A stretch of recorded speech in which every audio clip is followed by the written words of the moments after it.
the song, never gonna do the same for you. What's up, guys? It's Donna here. And Holly. And you're listening to Teaser Talk. On switch, turn the song, never gonna do the same. You hit the on switch, turn the song, never gonna do the same for you. With these power lights. Happy Teaser Talk Tuesday, everyone. It's Holly and Donna here for another kick-ass episode of Teaser Talk. And we're super excited today to have Jepha Howard from The Used, one of our all-time favorite bands. So welcome. Yes, we're so glad to have you. Hey, thanks. I appreciate it, guys. It's fun to be here. Definitely looking forward to talking with all the cool things you guys are working on and quarantine and all that good stuff. Yeah, quarantine. Help. So we'll start just talking about Heartwork last year. I think you really blew fans away with that. Mm-hmm. But speaking of this whole quarantine thing, how difficult was it dropping that album during a pandemic? You know, it was interesting because it was already set. We had a set date that was going to be released, right? And we were working up for that release date for months and months and months, right? Because this record now is almost 2 years old for us, because it was.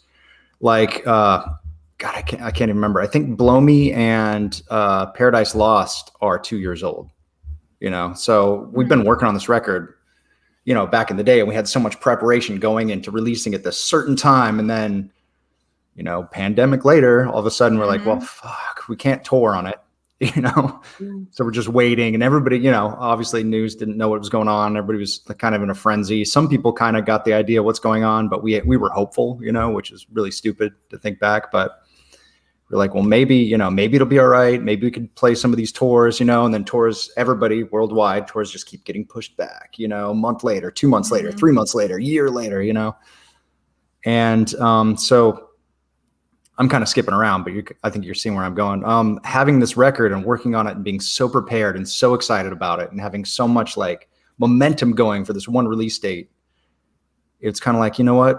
We're just going to release it anyway. Why hold off? Why wait for another year, to have a record, let's give it to our fans that really want to hear it, that have been excited to hear this. Let's let them have something, because we don't know how long the pandemic shit's going to go on for. So yeah. And it worked out for us.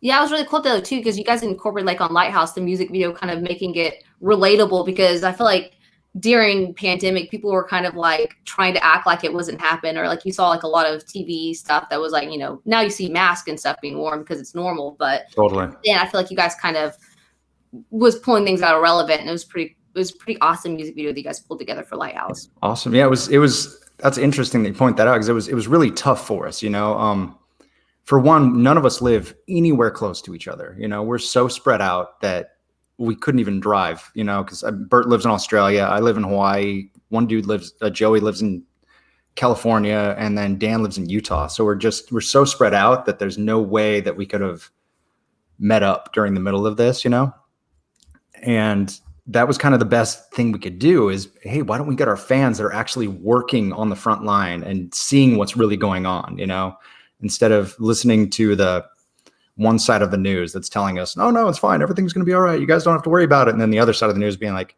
you guys, we're fucked right now, Right. So let's see what's going on by going into the real zone of it. And it seemed to work out really well.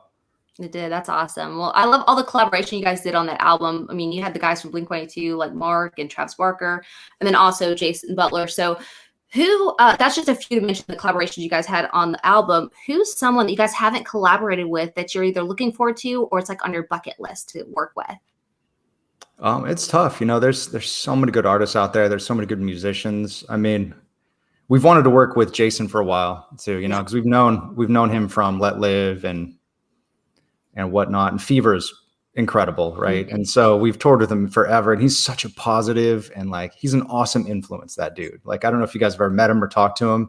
He's an inspirational guy. You really should get a chance to. But he was one of those guys that was yes, finally, you know what I mean? It worked out that we could get him on the record. And it was kind of a last second thing. And he came in, he nailed that part of the song. He did it in an hour, I think. It was so awesome to watch. Wow. He was actually, I take that back. He was screaming for like maybe 2 hours straight without stopping, just screaming and screaming and screaming, going through that whole part. And then he did like singing backups afterward. We were like, what? Because That's usually impressive. it's the opposite. Yeah, usually it's the opposite. You want to get your singing out of the way so you can do the screaming and not screw it up. But Yeah. he did it the backwards way, and it was really cool to watch that.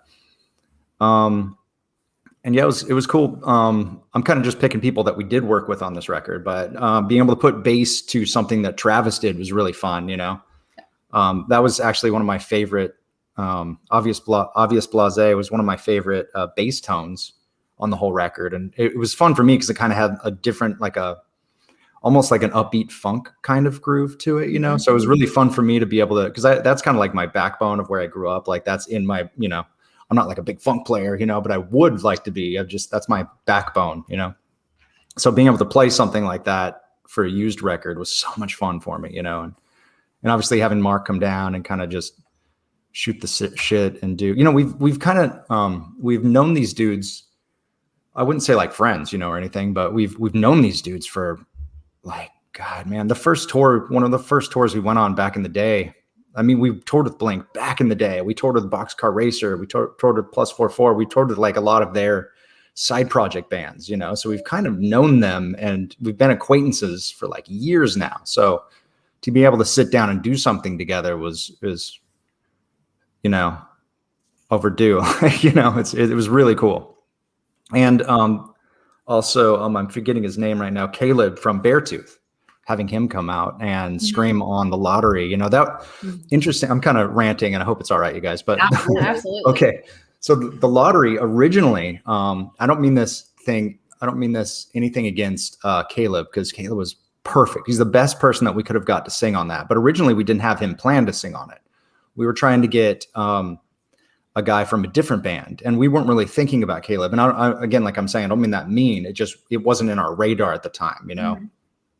And so we were trying to get this other friend we had to come sing on it. And there was a tour booked and he couldn't do it. He was in Europe for like 2 months and he couldn't do it. There's always something that was kind of unfortunate. And then our guitar player, Joey, was like, what about Caleb? Like, I know Caleb. He's a nice dude. He's a really good singer. And our producer, John, said the same thing. He's like, oh yeah, I've worked with Caleb before. He's great. Let's try him. Let's do it. Dude recorded that song, the vocals himself on tour right before they played a show. Like he just recorded the whole part and sent it to us. It was the best thing we could have done, having him sing on that song. That's crazy. There's a lot of I feel like, with people, unorthodox ways that you're describing. So I love hearing that. It was really fun how it all came together. It doesn't always work out. That's kind of what I was kind of meaning. It doesn't always work out that easy. There's always a lot of friends that we want to have come on the records or want to do things with. And it's just timing doesn't work out, or, maybe there's something else they're doing, or, you know what I mean? Like maybe we're in a different state or something like that. Yeah. Like the last record, The Canyon, we had some of the most random people recording on it. Like one of the dudes that used to be in the Temptations was doing backups, like some stuff like that you wouldn't even believe. And we didn't even know about it until like somebody pointed it out, because he just came with the choir, you know what I mean? Because we had a choir singing parts. It's like, oh yeah, that dude used to be in the Temptations. We're like, what? That is so cool. What? That is way Like cool. there's a bunch of people like that, I can't remember off the top of my head right now, but there's so many random things on that last record that worked out in the way that we didn't quite understand. It was all like magic happened, but this one was the best. Sure. So fans have been enjoying the Used for what, like 20 years now? You guys have been around. And you are one of the OG members, of course. So I feel like it's all too common sometimes for bandmates to kind of butt heads or let ego kind of destroy a good thing the band has going on. So what would advice be that you could give to bands in terms of just letting all that go and just making it about the music? Yeah, that's tough. You're totally correct. We started this band. There's some weird things on the internet that shows different times, but we started this band in, I think it was April of 2000. It was April and May of 2000. So it's been 21 years now. So you guys can drink. You guys are legal age to drink alcohol. The band can actually drink alcohol by itself. Yeah. But we had a t-shirt. That got messed up because we had a t-shirt that said 2001 and it was a misprint. but we sold it anyway, you know, and that kind of screwed things up. And so people started thinking it was 2001. It's just a year. It doesn't really matter, but it really was in 2000. But point being, we went through not a lot of members, but we've had a couple different members. And there's, you know, me and Bert have been in it from the beginning, obviously. And we've been up and down. We've had our fights. We've had our arguments. We've had our disagreements. But we're brothers ultimately. Like, I love that dude more than anything, you know. And Dan, I've been in a band with Dan he's the drummer, right?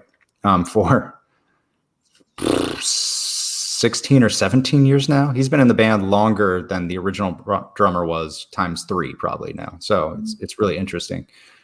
And Dan, same thing. He's like a brother to me. You know, it's like you have to go through those fights and those arguments and those disagreements to sort of, you know, it's like, I don't have any brothers and sisters. I'm an only child, but this is what I imagine growing up would be like with a family. You know what I mean? Like where you get in disagreements with your like brother or sister and you hate them for like a week or something, but you guys are kind of stuck together. So you learn to get past it quick.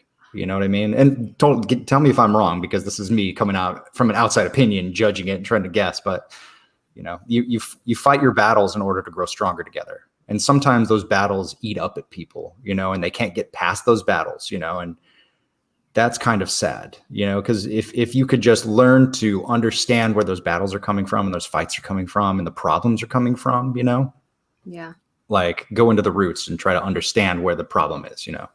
You could grow together and grow stronger and bigger, you know. I love that.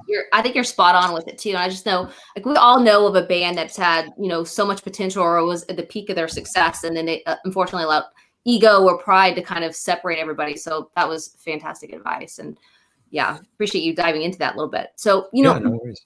In my opinion, if you were to take the self-titled album and play for someone who's never heard you guys at all, and then you're going to turn around and put like Heartwork into and push play, I can confidently say that they would know that it's exact same band. Like you guys have, I feel like stay true to your sound from the very beginning.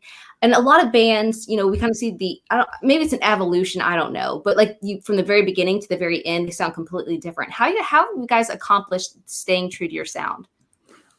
That's a really good point. And we've thought about this before. And ultimately, I think it comes down to Bert's voice. Bert has a very distinct voice, you know, and so it's all about personality with like a lead singer, I think, you know, and his personality shines. You can hear it whenever he's singing on a different band's song. You're like, oh, that's Bert. Like I obviously, you know, I can tell that's him, you know, and we're really lucky because not every singer and not every band has somebody with such a distinct voice, you know. Mm-hmm. Also though, so from the beginning, 21 years ago, but back in the day, when we were first starting out, we were kind of the mutt of a bunch of different bands. And the scene that we grew up in, I wouldn't even call it a scene. I'm not talking shit about it. Don't get me wrong.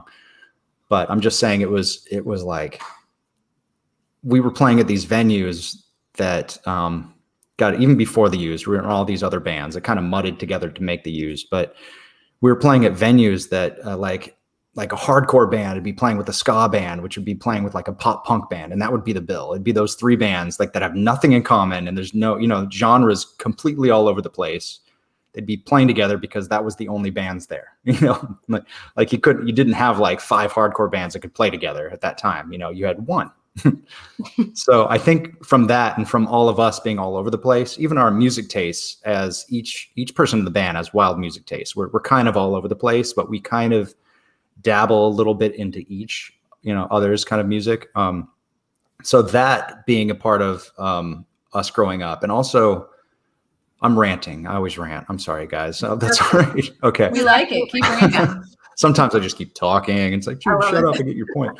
But also, so when we first started playing shows, we kept getting kicked out of venues, like at the Used. Like we'd play one show at, I can't remember the names of the places. It's been too long, but we played one show there and they're like, one kid got his teeth knocked out. And, you know, it's not our fault. You know what I mean? But the venue's like, you guys can't play anymore. You're too much. We can't have you here anymore. You know? And back in that time, Bert was screaming most of the set and there's other crazy shit going on. It was kind of super intense back then because we were just so like ready to play shows and we couldn't play anywhere, you know?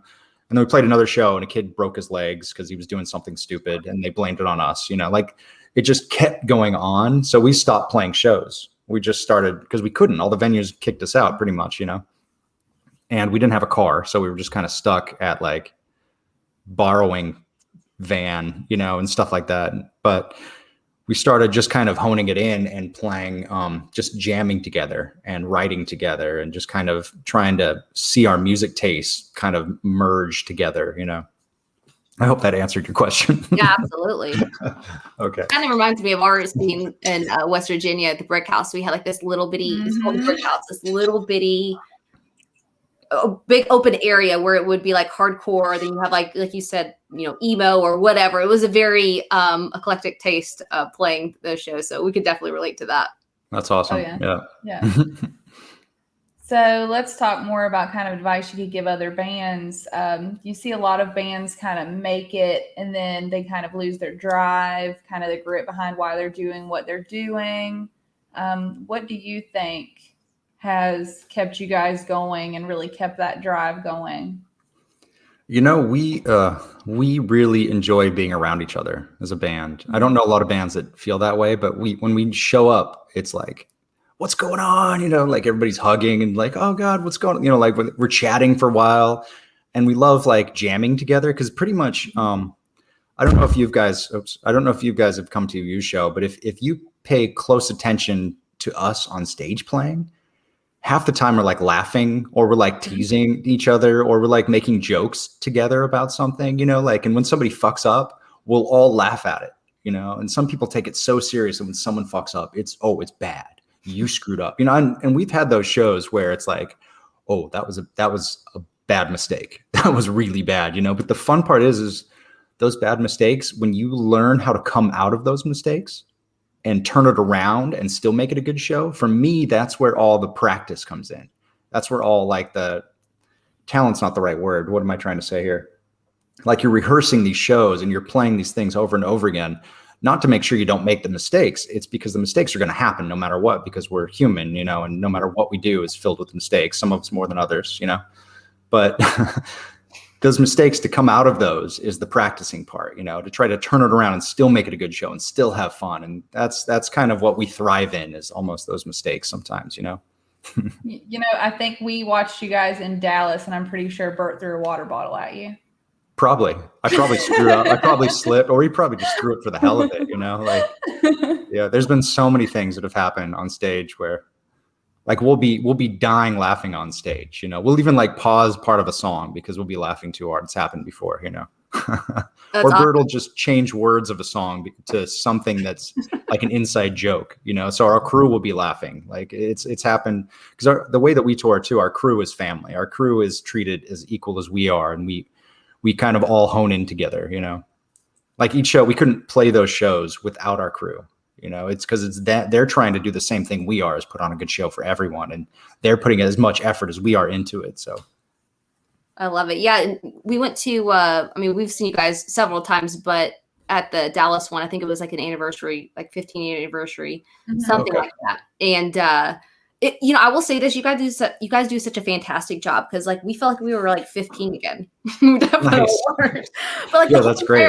The whole entire crowd was like that. Like it was like being amongst, like, I don't know, being back in 2005, 2004 when we were, young and stupid and having fun. So you guys put an amazing live show on. Speaking of live show, I know you guys, everything's crazy right now. Like you said, things are getting pushed back, but do you guys have anything on the radar planned for any type of live performance anytime soon?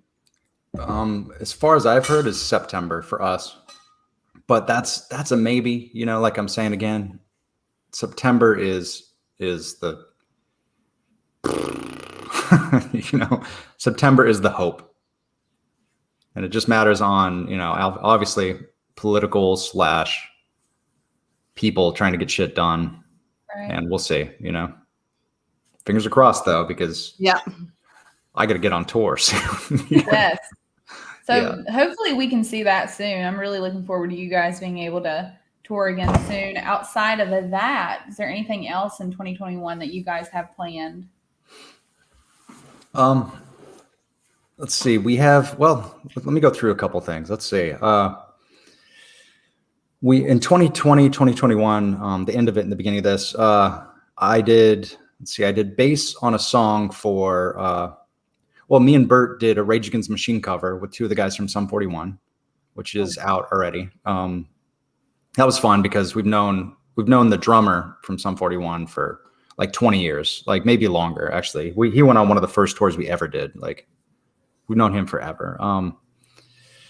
And so it was cool to connect with them, and I did bass on another song with Dan, our drummer, with his old guitar player from a band that he used to be in. I'm not sure of what's going to happen with that. Maybe there's going to be a little side project thing. I'm not really sure yet. We're waiting to see if there's a singer involved. I'm not really sure. I know Bert's done a couple things, just like, recording some vocals and putting them out there with like collab, like those whole collab thing. A lot of bands are doing this right now. Yep. We have like 10 plus songs that we haven't released from Heartwork that we probably will release this year. Probably, I know we have an acoustic version of, The Lighthouse. What else? And 10 brand new songs that no one's ever heard before. Hopefully those are going to get released this year. I think so. I think before we start touring, I can imagine us dropping those, just for fun, Let's see what else has been. I've been doing this nerdy Twitch thing just to connect with fans and friends and stuff. And that's been a lot of fun. I don't know if you guys have ever tried going on Twitch before, but it's pretty interesting. It is. And I'm glad this is like kind of leads us into our next question we were going to ask, because Twitch is it is a very interesting platform. I've had people like, oh yeah, you guys should go in there and do a podcast on there. And then I'm like, I get on there and it's just, I don't know. It's kind of one of those things you just gotta, I guess, put in the time and do. But speaking of your Twitch, last night I got to watch you go live, which is super cool. It was fantastic. And I loved how engaged you were with everyone. Like people were asking questions from like, I don't know, like I want to be vegan, like tips or whatever. And you were just like giving encouraging words or, fun stuff like that. So how long have you been hosting those streams? It was really well done. So I feel like you've had to have some experience underneath your belt with it. Honestly, it's only been 4 months now. I want to say 3 months, but it's only been 4 months. It's been a process. Obviously, when I first started out, it started small, and I've been kind of figuring it out as I go and gaining more things. What I'm trying to do is I'm trying to make everybody that comes to hang out, I'm making it more of a hangout, Yeah. Everybody that comes to hang out, I want them to feel comfortable and safe, and I want them to have fun, like it's not about anything other than that, really, and sure, sometimes I play games, sometimes we play games, sometimes we just talk and chat about nothing, There's this wheel thing I put on there. I don't know if you saw it, and it's like a mystery wheel that kids, for some reason, they love it so much. And I keep adding stuff to it and changing things from it. I usually have the wheel. The longer you're on there and the longer you're in the chat, you start gaining points, and that points are like money that you can use to buy certain things that happen. It's like chat dollars or something. Whatever you call it. I call it karma. Like a social currency that's for social media. Yeah, it's pretty fun. So I've been using that for this spin the wheel thing, and it's like mystery. Nobody knows what it is. Sometimes it's bad. Sometimes you'll get something and it'll ban the person for like 3 minutes that put the money in to do it, which is kind of funny too. Or it'll mute them, or it makes me do push-ups or something stupid, I usually have a camera that's set up on my dog too, because my dog's usually with me hanging out. But yesterday he wasn't. He had some other important things to do. So. But usually I have a dog cam the whole time. That's really cool. That is cool. Yeah, what's your favorite game to stream? Honestly, I've been playing this game right now called Yakuza Like a Dragon. And it doesn't make much sense, and it's hilarious. Usually we play like horror games, but we're kind of in an in-between period where nothing's out that we're waiting to play. I kind of, I ask the kids what they want me to play or what they're really into, and we'll usually try to play that or something, But we're in this one called Yakuza Like a Dragon, and it's like, it reminds me of these games I used to love as a childhood, but it's based in Japan, and I've loved Japan since I was a little kid. So it's kind of a mix of all the things I love together, and like I was saying, it's hilarious and almost doesn't make sense half the time, which is the best part about it, So it's been funny. That's awesome. Yeah, I think last night you had the match at like the little T cam. Like, oh yeah. flip on there. Yeah. It's very entertaining though. I was like, this is pretty damn cool. So how often do you stream those?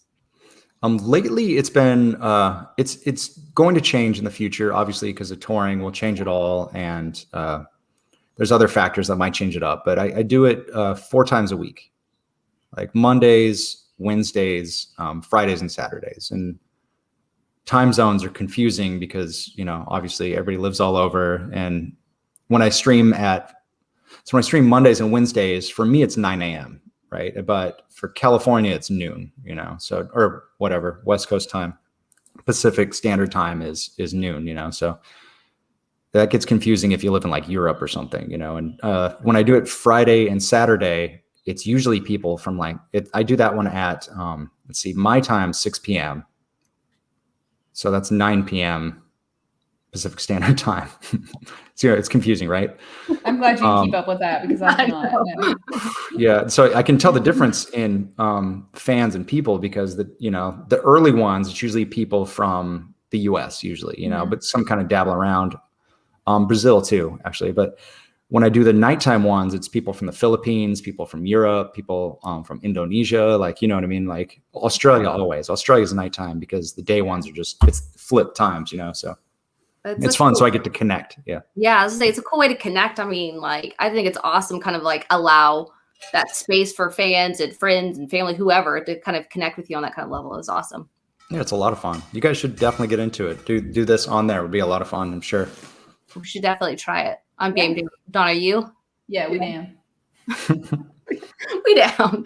Okay, nice. So you may or may not know, on Teaser Talk, we like to have some fun from time to time and play games to allow our guests to have an official title on our show. Nice. So this is a title that can be challenged for future people, and then you can challenge it back. We've had quite a few shifts. I know Donna's mom has even been involved on some of these, so it's a fun time. But speaking of games, would you be up to playing a little bit of a fun show game today? Sure. All right. Well, today's game is very simple. We wanted to take it easy on you. That's good. So get ready to play video game character or a character straight out of poetry by Edgar Allan Poe. Oh, good. So it's a this or that. So you don't have to know any, like, you know, names, anything. So that's good because I'm terrible at names of anything. Okay, first off, we have Old Swede. Old Swede? Yes. Mm-hmm. That sounds like that's got to be a Poe. Old Swede. That is correct. Ding, ding. Is it? Woo. Yes. It was, along with the narrator, the only survivor of the Tell's first hurricane of Old Swede. So. Wow, awesome. Okay, good guess, Jeff. Woo. Woo! And I'm going to keep score. We're going to see how you do. Yeah. Okay. Ooh, scary. It's funny because I'll know this because of the video game characters, but if Bert was doing this, Bert would know it because of the Poe characters. You know? That's awesome. Right. Yeah. So as a team, you guys would do great. Oh, we'd kill it as a team. So then it sounds like Bert's going to have to be your challenger. That's probably. Yeah. Probably. So next we have Ligeia. Ligeia? Ligeia. How do you spell that? L-A-I? Ligeia. Don't Google it. No, I'm not. I'm just writing it down. I promise you, I'm not. Let's hear it. I'm not gonna cheat. I promise. Ligia. Yeah. This one's a guess. Then I'm gonna guess video game character just because you started with Poe. Nope, No. it's See, Poe. we knew we'd throw you off with that. Yes, it is Poe. Yeah. So Ligeia. Damn it! I should have went with Poe. I was going to, and I was like, it can't be. They're not going to go 2 Poes in a row. No, they did. yeah, we've got it. Yeah. So she is actually the darkly beautiful first wife of the narrator from the poem Poe Ligeia. And she returns from the grave to haunt the narrator. I know. I mean, that sounds like it would make a good video game. Right?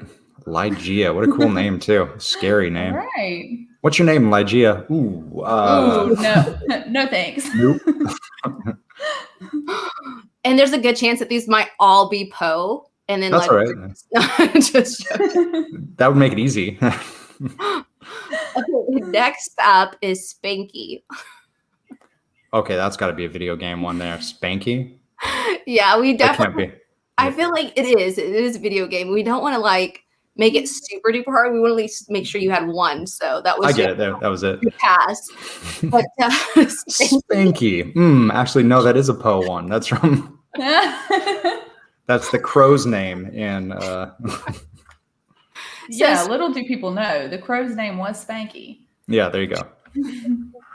Spanky is a monkey with balls. He's throwing these balls in a way of attacking his enemies. And at the end of each level, there is a boss that I guess you have to beat with balls. So that's who Spanky is. Spanky, of course, Nice. of course. Okay. All right. So next we have Roderick Usher. Roderick Usher? Roderick. Roderick.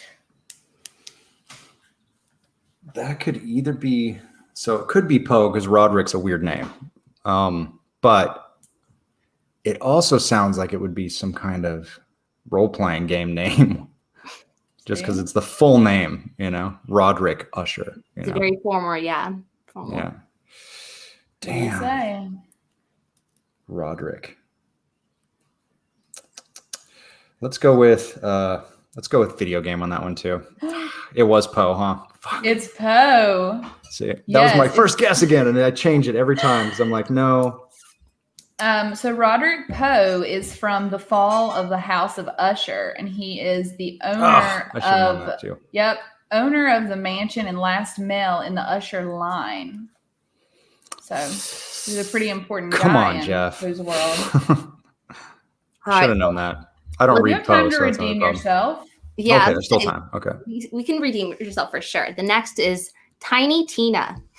Oh, that's definitely Poe. Just kidding, video game. Come on. Oh, you had me so stressed out.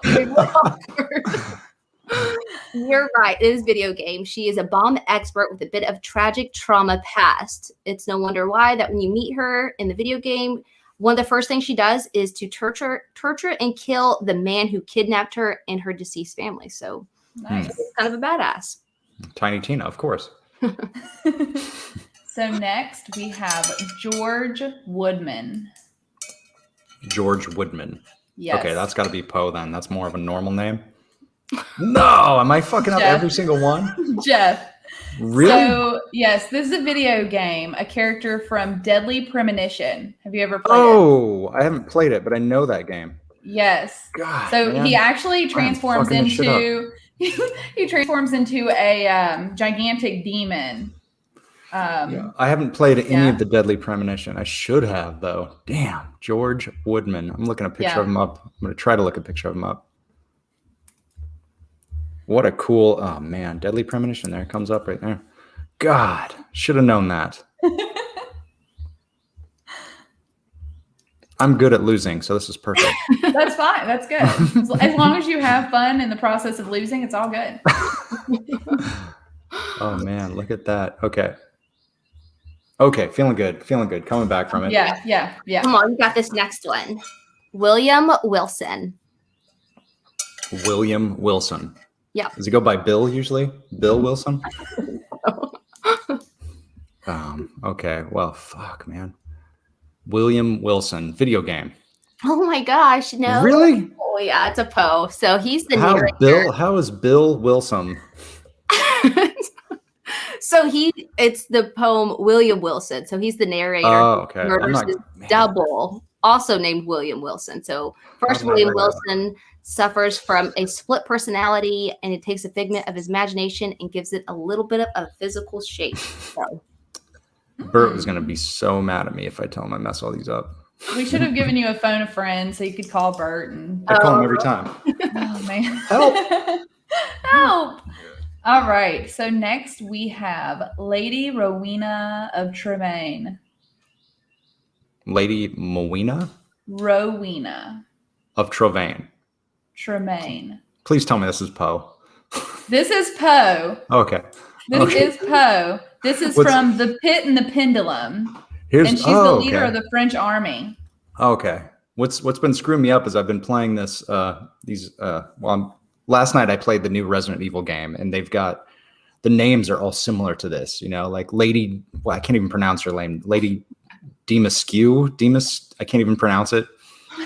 But it's like my brain is set into like, oh my God, okay, all these names, they're going to be video game names. They have to be,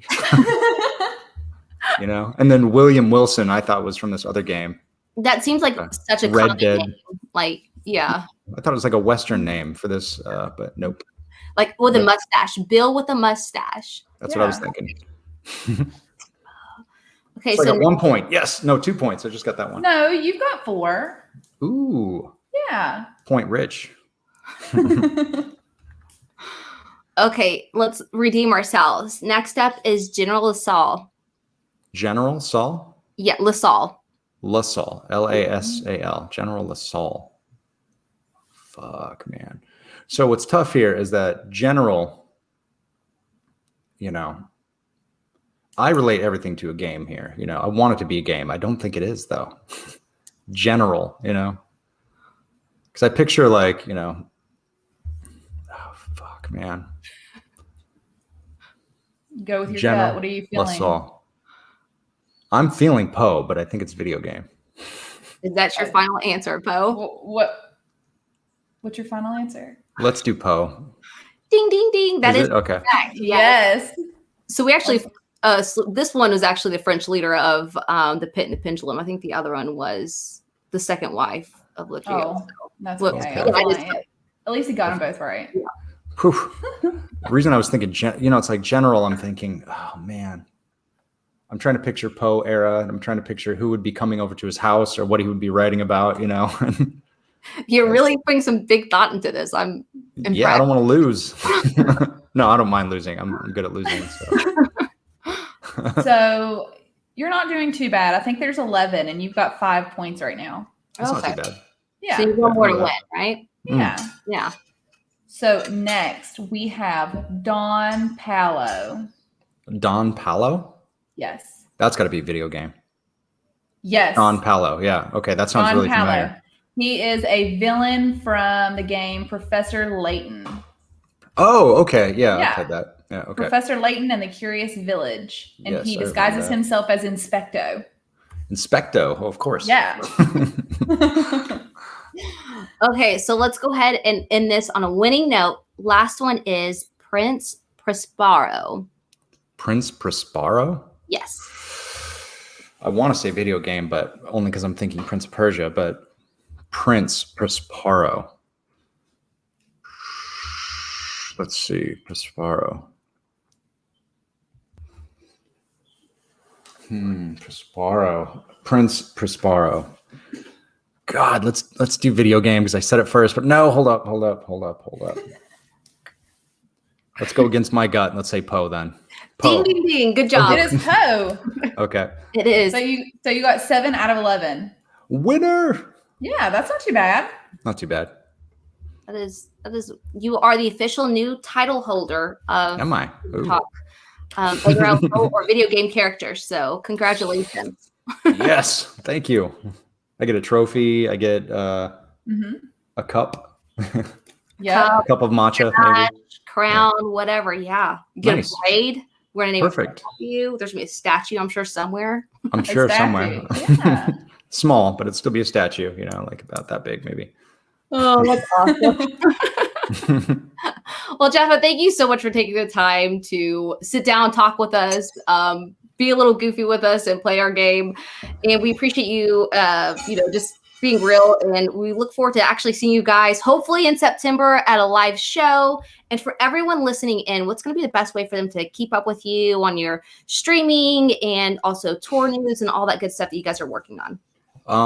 There's so many outlets right now, which is awesome. You know, you can follow us. Like if you're looking for the used, you can go to our Instagram, you can go to our Twitter or Facebook, any of those, you know.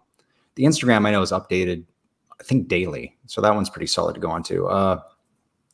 As just for me, if you guys want to watch me stream, my name's Grass Destroyer on Twitch, you know, which is pretty easy to remember. You can follow me on Twitter, Instagram, they're both the same name. It's Virtual Jepha. And I usually post about when I'm going to stream. You know, I give updates daily on the streams on Twitter. And yeah, there's a Discord I have out. I can't remember. I think it's called Grass Fam. But if you want to find that, just come to the Twitter and it's easy to find from there. So Awesome. Well, Jeff, thank you so much for being with us, and thank you to all our listeners. Make sure you catch up with Jeff and the U's. Sounds like they have some awesome things. Keep your fingers crossed for those live shows we're all looking forward to. Yes. And as always, guys, until next time, keep rocking. We hope you enjoyed this episode of Teaser Talk. We look forward to seeing you next Teaser Talk Tuesday. Be sure to subscribe so you don't miss it. Make sure to follow us on Instagram and Facebook at Teaser Talk. This way, we can keep up with you guys until the next episode.